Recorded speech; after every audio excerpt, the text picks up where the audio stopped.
国防部长董军29号正式启程前往新加坡，为期6天的行程中，他将应邀率团出席第21届香格里拉对话会，并与新加坡政府和防务部门领导举行会见会谈。外界高度关注，继4月视频通话以后，中美防长会否在相会期间举行会晤？那么两人预计将谈什么？今年的相会还有哪些看点？来看报道。5月29号至6月3号，国防部长董军应邀出席第21届香格里拉对话会，并访问新加坡。董军在香格里拉对话会上将围绕中国的全球安全观做大会发言，并会见有关国家代表团团长。访问新加坡期间，董军将与新加坡政府和防务部门领导举行会见会谈。深圳卫视注意到，新加坡刚完成了总理更替，黄循财出任新加坡总理，李显龙转任国务资政，黄永红留任防长。去年，中国与新加坡之间名为合作的军事演习已经恢复。董军此次访新将进一步推动中新防务方面的合作和沟通。外界同时高度关注董军在香格里拉对话会上的发言。路透社称，香格里拉对话会是亚太地区安全对话机制中规模最大、规格最高的多边会议之一，和慕尼黑安全会议、北京香山论坛并称为全球3大防务安全论坛。中国防长将就中国的全球安全观做出怎样的阐释，必将成为各家媒体镁光灯下的焦点。外界呢，通常都希望通过中方代表团的发言或者演讲来了解中国对国际安全和国家安全的立场看法。这一次呢也不例外，而且这一次是国防部长董军参加此次会议，这也是他去年就任国防部长之后第一次在国际场合公开亮相并发言，所以外界也是非常关注。备受外界关注的是，美国五角大楼此前宣布，美防长奥斯汀将在出席香格里拉对话会期间与中国防长董军举行会晤。如果顺利成行，这将是董军上任以来首次与奥斯汀会面，也是两人自上月中旬视频通话后的又一次沟通。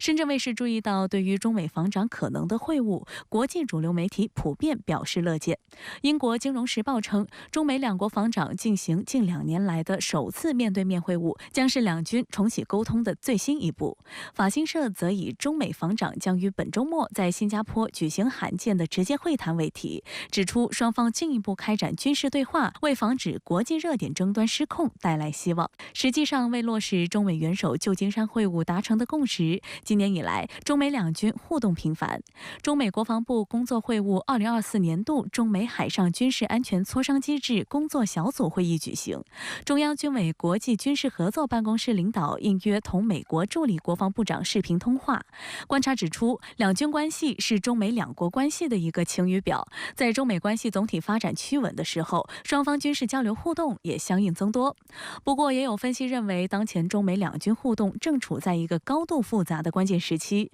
一方面，美国积极寻求与中方对话，但另一方面，在台海等问题上，美军一直在指手画脚，伺机插手干预。因此，中美防长会晤期间谈什么、氛围如何，都将成为外界观察中美两军关系走势的依据。Following that slight thaw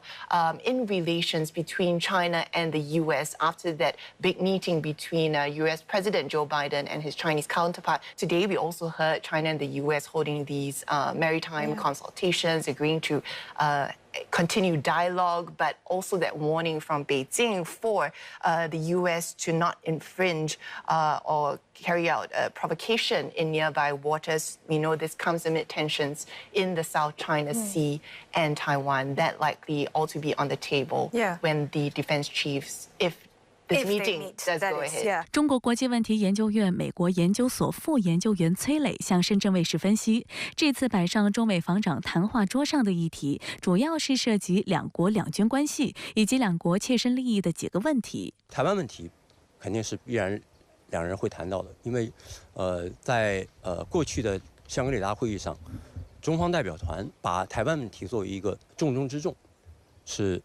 作为中国最切身、最根本的国家安全利益来看待。再一个呢，就是我觉得南海问题也是肯定会谈的。除此之外呢，双方也必然会谈到当前在一些国际热点安全问题，包括俄乌冲突、巴以冲突，这些年这个人工智能技术在突飞猛进，它的这个军事应用受到外界很大的关注。中美之间军方也必然会谈到这个人工智能问题。新加坡联合早报的报道称，台湾问题相信是中美防长会谈的一个焦点，但值得警惕的是，针对解放军近期在台岛周边开展联合利剑 2024A 演习，美方接连发出杂音，不仅声称密切关注，还渲染称就在五角大楼宣布中美防长将要会面之际，中国的演习咄咄逼人。对此，中国国防部、外交部相继进行回应，严正指出，演习打的是台独嚣张气焰，射的是外部势力干涉介入，完全合理合法、正当必要。在29号的国台办例行记者会上，发言人朱凤莲重申，联合利剑 2024A 演习是对民进党当局谋独挑衅的坚决惩戒，是对外部势力纵容支持台独、干涉中国内政的严厉警告，是捍卫国家主权和领土完整的正义行动。台湾地区领导人一上任就猖狂地挑战一个中国原则，赤裸裸贩卖两国论，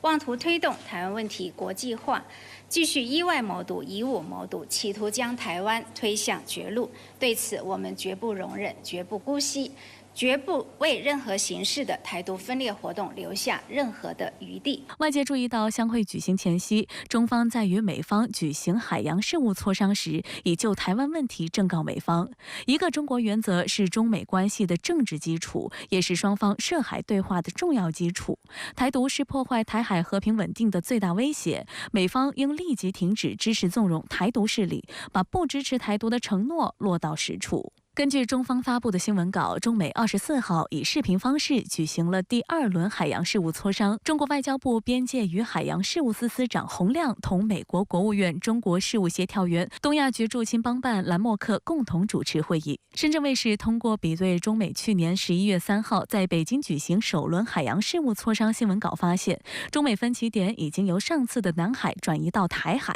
此外，中方还对美方在中国周边海域侵权挑衅行径表达严正关切，敦促美方切实尊重中国领土主权和海洋权益，不要插手介入中国与邻国之间的海上争议，不要拉帮结派、以海制华，不要破坏地区和平稳定。根据过去这些年，中美双方在海上安全领域的一些对话。交流来看，双方存在太多的矛盾，太多的这个冲突。从根本的理念上来说是相互对立的。海洋问题，特别是海上安全，它实质上是一个政治问题。如果只是由两国的军方来谈的话，是谈不出结果的。必须由双方的这个政治部门、外交部门、海上执法部门协调努力，双方才有可能谈出一定的成果。除了中美防长可能的会晤与互动，本届相会还有不少吸引媒体眼球之处。按照惯例，每年相会都会邀请一位本地区国家元首或政府首脑发表开幕晚宴演讲。今年进行主旨发言的是菲律宾总统马克思。观察指出，在当前南海局势局部升温的背景之下，菲方很可能借机炒作，博取国际社会眼球。深圳卫视直新闻连续多年赴新加坡对香格里拉对话会进行现场报道。去年，美国防长奥斯汀就曾试图借南海问题拉帮结派，但深圳卫视记者注意到，现场应者寥寥。参会的地区国家代表纷纷表示，南海是合作之海，他们不愿看到南海局势受到域外国家影响而变得风高浪急，希望能够回到和平对话和协商解决南海争议的轨道上来。今年深圳卫视继续派出强力报道团队，4位特派记者将于30号赴新，持续对第21届香格里拉对话会进行报道，为观众带来一手观察，敬请关注。